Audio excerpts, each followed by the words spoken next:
Chapter 12, Epilogue. At Raubrib Naval Station, on the commander's bridge of the flagship of the reconnaissance half-fleet the Ftun, the patrol ship Hairbirch. "You're taking the Ftun away from me," Spore cried. Somebody with the rank of Commodore serving as a half-fleet commander is an exception to the norm to begin with, said the hologram of Glahorer Keimer, Naval Base Commander-in-Chief, Spenik Laborer, Star Forces Admiral, Unyush, with an air of patience. "As you're aware, our ships were greatly depleted in number after the engagement 3 years ago. Now, the array of battle is finally in order. We will be having you head up a full fleet under the wing of Fafrodek, Grand Commodore, Tlife." "And that fleet would be?" Spore was not coy about her disaffection. "It hasn't yet been organized. We will make you Roiglaherer Keimer, Naval Base Vice Commander-in-Chief, for the time being, but it won't be for long. That's because the time the enemy will be forced to recall the existence of the Imperial Star Forces fast approaches." "Has the ship all been decided?" "I'm quite fond of the Hairbirch myself. It won't be the Hairbirch.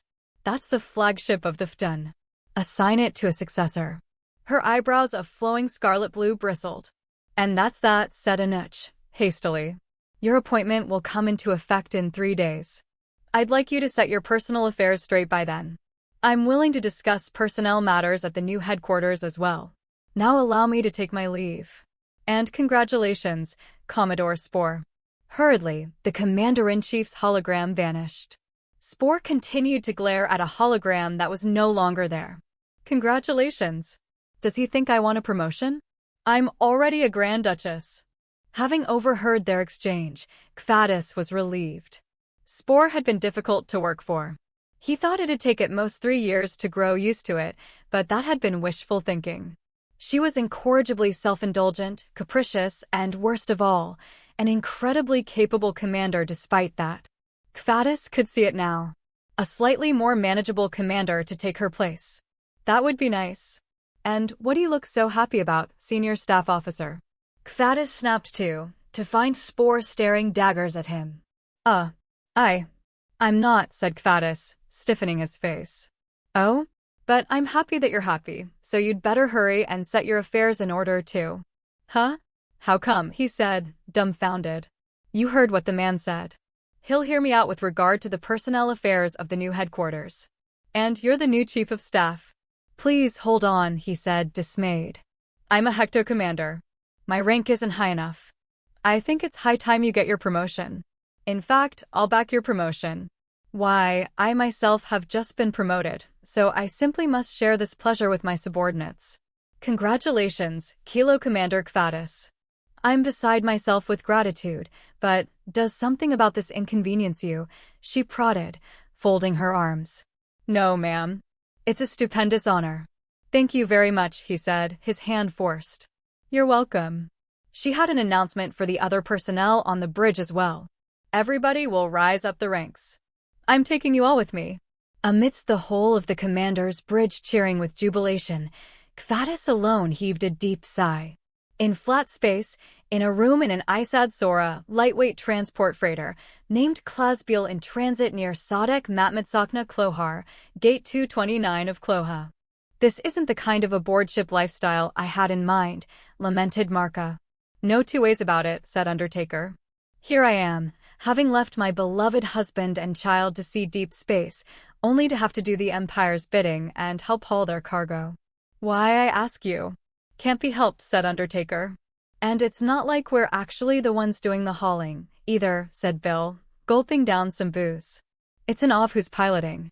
Besides loading whatever cargo the Empire wants us to, all we can be said to be doing is drinking thusly and watching our savings pile up." "No other option," said Undertaker. "Well, it helps to think of it as accumulating funds for the Klasbiel secession war to come." Min took another sip of drink. "And the Empire's helping us do it. It amuses me." "Oh, it amuses you, does it?" snapped Bill. "We can't even return to Klasbiel. We're too famous there." I can hear the sarcasm now. "Susek Ryusur, Sir Gentry, I'm so terribly sorry to have to ask this of you, but could you take 10 Uzbek of pork shoulder into the next town over?" "Can't do a thing about it," said Undertaker. "Well, I'm fairly satisfied with this arrangement. We can see different worlds. We can use these travels as reference for the independence effort. In any case, I say we should bide our time until the war's over.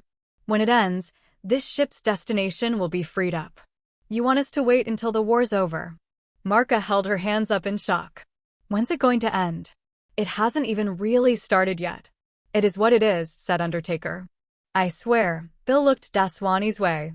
Hey, can you use your skills to take over the ship's computing crystals? Let's get this thing in human hands. The hulking man shook his head silently. What the hell do we even do with ourselves? Oh well, nothing for it. Undertaker, said Marka, glaring at her comrade, do you have anything else to add? Undertaker looked at her with eyes drowsy from drink. Did I ever tell you about the guy who jumped into a bunch of thorns? Oh yes, Undertaker. Hundreds of times. In the Svogov Marquisate at the Lune-Biga Municipal Police Agency building on the planet of Klasbul. The election results are in, said a subordinate who came barging in. Entriua looked up from the screen on his work desk. The officer didn't have to say a word, Entriua could tell from that look. Yet Entriua was forced to ask anyway. And? Izan's done. Fists pumping, he was thoroughly delighted. We're finally free from Commissioner Izan's 2-year reign. Entriua grinned. Looks like cooperating with the occupiers blew up in his face. Izan's backers are up in arms. They're saying that police officers passing damning information about the commissioner violated election law. All I told the press was the truth. They can hold my feet to the fire if I ever lied, but I didn't. What are they going to attack me for? Too right, sir, replied the officer, smiling sweet revenge. Though they're saying that you shouldn't have answered the press to begin with. They must be joking, said Entriua, cocking an eyebrow. The people love us. We're cops the citizens respect. So how could we keep mum when the cameras and mics are on us? Exactly, sir, said the subordinate, nodding gravely. Now then, Inspector, allow me to make the rounds telling everybody the good news. I think everybody probably already knows. Probably. But I want to spread the message anyway, because there's no doubt in mind they'd all like to hear this particular bit of news over and over again. Entriua watched as he flew right back out of the office like a whirlwind, and then looked back at the screen, which displayed a letter. A letter from Military Police Lieutenant Kite, sent from Lonasevic Satur prison camp, in the faraway Fasek Weskir monarchy. At the Countdom of Avriel, in the airlock room of the Raduiak Bakoer, antimatter fuel tank ship, Selnaic, sailing via inertial navigation in an astrospace sector located between the sun of Avriel and a 0.3 light seconds from the imperial capital Lokvakar. That was quite the close call, said Selnai as she shed her pressure suit. The magnetic flux density had dropped so low. But the computing crystals in the remote surveillance bot have degraded, so instead of the current situation, I was seeing the memory drives. You don't need to lie to me, too, frowned Arsa, who helped her take off the pressure suit. You've gone and done it again, haven't you, Selnai? Guess you found me out. Selnai stuck out her tongue. Why on heaven are you pretending to have repaired a fuel tank that's not broken? Come on, the money from just an inspection's nothing compared to inspection plus repair. Sure, but we have so much work coming in, there's no need. We just got word from Greta. The authorities think it's strange. Huh? She frowned, a sense of foreboding in the air. They're asking why the fuel tank inspected by Selnai Limited was the only one with an unexpected anomaly spotted, and whether it's breaking new ground in the field of statistics or stems from some other cause entirely. Arsa took a breath. Are you willing to gamble? Because I'd put all of my money on a new discipline of statistics not coming to be. Don't worry. We've the Royal House of Cryab backing us, she said, putting on a daring front. You can't be over-reliant on the good graces of the royal family. They've already funded this enterprise. Besides, how can you honestly ask them to be complicit in fraud? You're not unlikely to incur the wrath of the Avriels that way. But Selnai Limited still has so much room to grow, she replied, pouting her lips. And if you keep at it, that potential will get nipped in the bud. Okay, Selnai hung her head. I won't do it again. Selnai, do you have any idea how strange the authorities think this case is? Arsa sighed. They're that suspicious? It's worse than that, said Arsa, thrusting her face toward her. They're not suspicious at all. They know what you did. But they're willing to let past offenses slide, as long as you understand they won't overlook anymore. So, they're saying I can pretend this incident never happened either. Selnai opened her arms. That's right. They'll forget it ever happened. Only, they'll be paying you solely for the inspection. But I repaired it too, said Selnai, displeased. I did replace the magnetic flux density meter with a new one, and I even refreshed the data on the computing crystals. I didn't need to, but I did. I'm going to tell Greta to dock your cut of the pay, resolved Arsa. But I'm the CEO, said Selnai. That said, she had no true intention of wielding her position of authority. If Arsa or Greta abandoned her, it was obvious that the newly formed Selnai Limited would immediately tank, and to confound things further, it seemed the two of them knew that, too. At the imperial capital Lokfakar, in the drawing room of the Garish Arakralayum Febdok, imperial capital manor house of the Baron of Febdesh. It's only been 3 years since then, eh? You've grown into a real man. The old man extended a hand. Thanks. You haven't changed, Honorable former Baron. Jinto gripped his hand. How are you? I'm holding up all right. The former Baron of Febdash urged Jinto to take a seat before setting himself down. Seems you've inherited the Durak, rank of Count. Yep. Jinto nodded and sat down. According to a UH broadcast, the execution of the former Count of Hyde, Jinto's father, had been carried out. Jinto was thereupon made Count. Though he hadn't yet gone through the military service that was a prerequisite of peerage, the King of Bars took him under his wardship, so it was no issue. If the info was accurate, then a new head of government had been elected to lead the Hyde star system, a man who was a solid member of the UH, and who had declared plans to fight against the Empire. That new chancellor's name? Teal Clint. I should probably be giving you my condolences, but instead I'll leave it at, congratulations, Laundreur, said Sruff. Thank you very much, smiled Jinto, embracing the sentiment. He'd learned of his father's demise nearly a year prior. He'd seen it coming beforehand, and he'd long since worked out his feelings on the matter. But don't call me Honorable Count. I'm a Count in name only, without a star fief. You got it, boy.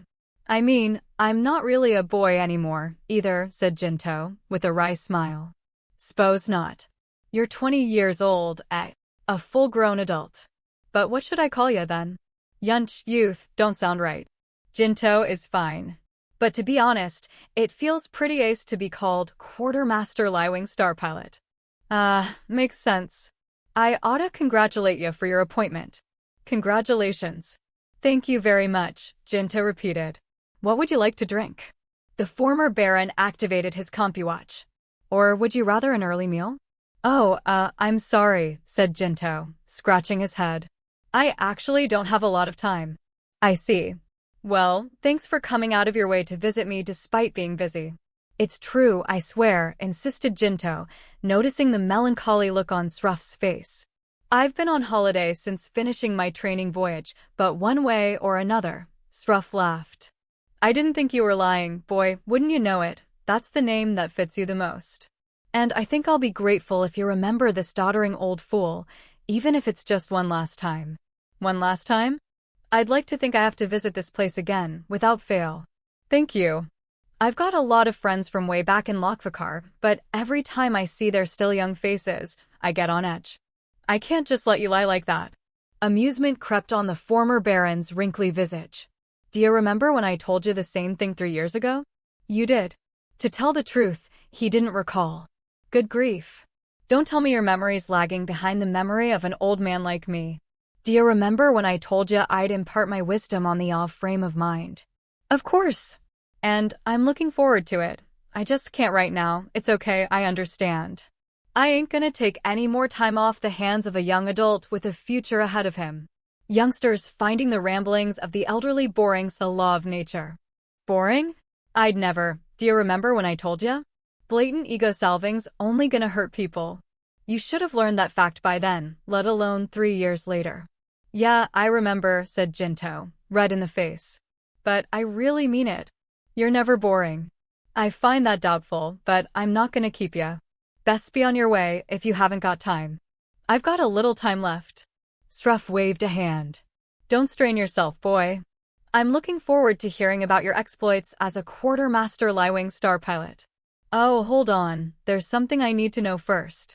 Where's your new post? I've been appointed as a clerk on the assault ship Bosroer. Haven't heard of that ship before. Guess it is an assault ship though. And it's a new one too. It'll become famous soon enough, of course. 'Cause you'll be on it? That won't hurt, nodded Jinto, but also because the commander happens to be named Avriel. Ho ho. Sruff was thrilled. You really did come pay me a visit at a busy time, boy. You have my gratitude. Now get your butt over to Phi Bearparian's side. Got it. Jinto stood up, albeit reluctantly. I'm really sorry about the hurry. Don't worry about it. Just feel free to come here when you have got the time. I'll bore you to tears. Of course. I'll be coming back. Please remain in good health, Lanulai Afrika. Jinto saluted. Oh, I will, boy, smiled Sruff mischievously. In Lokvakar, on a bridge of the assault ship Bosroer, presently in harbor. Everything was brand new. That wasn't surprising, considering it had just come fresh from its construction at the Lakerlesbor, Lesbo warship construction site. It hadn't even yet been taken for a whirl for some on-the-job training. Lafier touched the brand-new equipment and filled her lungs with the new ship odor. Looking up at the crest banner of the Bosroer, patterned after a rogue or red-banded sand wasp, her heart welled with pride and joy. This was the very first ship she'd ever received. Over the past 3 years, the Star Forces had not been waging full-blown war. They couldn't afford to. Nor, it seemed, could the enemy. There had been no engagements apart from a handful of small skirmishes. What was surprising were the developments in the Hania Federation. When Lafier brought back the navigation log of the patrol ship Gosloth and the Empire went public with the evidence that the UH had attacked first, the Hania Federation condemned the UH for falsifying the reason they declared war, and opted for neutrality. Hania was a single nation among the 4 Nations Alliance, and they hadn't joined in the assault on the imperial capital, so they lacked any incentive to aggravate the situation with regard to the Empire. Of course, as the general public viewed it, the Hania Federation wouldn't place a premium on rendering justice. There was no doubt in their minds that if Lokvakar lay fallen, they'd instantly be there, pecking at its remains as a loyal member of the FNA. In short, they were waiting, observing from the sidelines. The other 3 nations of the FNA rebuked the Federation for its perfidy, but many OVs also expressed consternation. They'd thought they could finally participate in the true war to end all wars. Lafier felt likewise. That said, she knew they had to take care of the enemies before them. The front of battle was at a stalemate. 2/3 of the Illich monarchy, which was partitioned by 2 walls, had been annexed by the enemy and had yet to be retaken. But this dreary, irritating reality would soon fall by the wayside. The Empire was showing its warlike face, and an unprecedentedly large fleet, several times the size of that before the war, was emerging. The Lesbo warship construction site was pumping out 1 log or Wasp-class assault ship every 10 minutes. Meanwhile, other construction sites were producing warships of all classes and varieties. The Bader warship construction site was phasing out Loth, Dragon, class patrol ships, now in the process of completing the leading-edge Ka patrol ships. The Lokerbobanater, Bobanatek warship construction site, was producing Somme-class Battle-line warships. The Locker Cyrek warship construction site, was building GAM-class assault ships and Pei-class escort ships, not to mention the Locker Gokrak warship construction site. The vast majority of Lodir Sasena, reserve star pilots, had been reconvened, with each academy swamped with the work of putting them through training once again. The numbers of new applicants had reached record highs. Across large numbers of terrestrial worlds, employment quotas for NCCs had greatly increased. Every warship needed to come with passengers to ride them, and so the fleet had to gather lives as the contents to their tins. The war proper would commence in the blink of an eye. Lafier and the ship she commanded would face the heat of battle. She took a deep breath, attempting to quell the excitement bubbling inside. There was nobody else aboard. The NCCs were busy getting ready for departure, while the star pilots were busy supervising them. Excluding Lafier, the capacity of star pilots was 4. They were a pair of flight staff star pilots, a Lodir Skem, engineer star pilot, who served as supervisor, and a certain quartermaster star pilot who served as clerk. "Commander," reported the clerk who had entered, "we have finished loading the food and supplies." Seeing his stuffy, ceremonious salute, she stifled a laugh. Was he holding a grudge for being called Quartermaster Liewing Star Pilot? "You and I are the only ones here, Jinto." Jinto beamed. Yeah, you're right. I missed you, you know. Listen, for I have a secret of great import to share. I missed you, too. Your secret's safe with me. Jinto narrowed his eyes. Man, though, you really haven't aged a day. You look exactly the same as 3 years ago. I'd hate to have visibly aged in just 3 years. You, on the other hand, you do look a little older. Aren't you gonna say I look more mature? Faye, did you just scoff at that, Commander? I told you, we're alone here, said Leifier pointedly. It's just, I can hardly seem too chummy when there are others around, right? Right. It'd affect morale. What if I make an honest mistake? It might be smarter to start calling you Commander or Deca Commander Avriel, you know, to make a habit of it. Is that what you want to do? A mix of anxiety and rage welled up within her. Do you think that's what I want to do? Jinto smiled with his eyes. In that case, Leifier threw out her chest. Her bluish-black hair swayed, as did the functionality crystals at the ends of her access cables, not unlike a set of eccentric earrings. You will call me Leifier.